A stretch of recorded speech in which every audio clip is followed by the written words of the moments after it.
Hello guys, welcome back to my channel. তোমরা সবাই কেমন আছো? আশা করি সবাই ভালো আছে আর আমিও খুব ভালো আছি। তো আজকে আমরা একটু যাব বাবুকে ডাক্তার দেখাতে, তাই তো আমি রেডি হয়ে তোমার সাথে কথা বলছি, কারণ তার আগে আমি টাইম পাইনি, বাবু কান্না করছিল, তাই রেডি হয়ে একবার তোমার সাথে দেখা করলাম।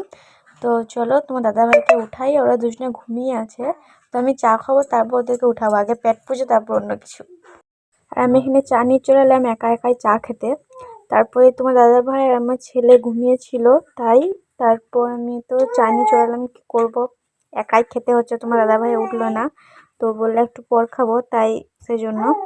তো তোমার দাদাভাইকে দেখতে পাচ্ছ, আমি উঠাইছিলাম কিন্তু উঠছিল না, তো দেখো কেমন নাটক করছে ও, দেখবে।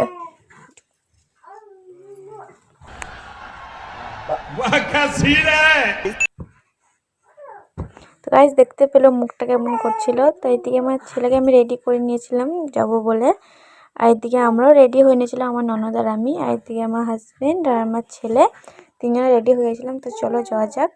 আর এদিকে তোমার দাদাভাই বাইক নিয়ে যাচ্ছিল, তারপর আমরা আগে যেয়ে বসবো। আর এদিকে রাস্তায় আমরা চলে এলাম, দেখতে পাচ্ছ। তারপর আমরা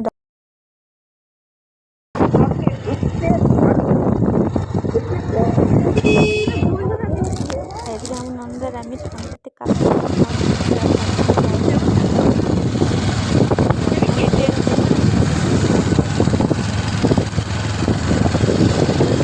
তোমরা দেখতে পাচ্ছ আমরা ডক্টরের কাছে চলে এসেছি। তো এখানে অনেক ভিড় ছিল, তাই একটু দাঁড়িয়েছিলাম, তো কি করবো।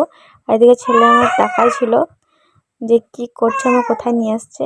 আর দেখতে পাচ্ছ, তারপর ওকে আমার ছেলেকে অক্সিজেন দিল, কারণ ওর নিঃশ্বাস নিতে কষ্ট হচ্ছিল আর কি ঠান্ডা লেগেছিল অনেক। তারপর আমার ননদ আর আমি এদিকে ভিডিও করে নিলাম হালকা মতো ঢং। তারপর এখানে রেড অনেক পড়েছিল, জাম ছিল, তাই সেজন্য দাঁড়িয়েছিলাম।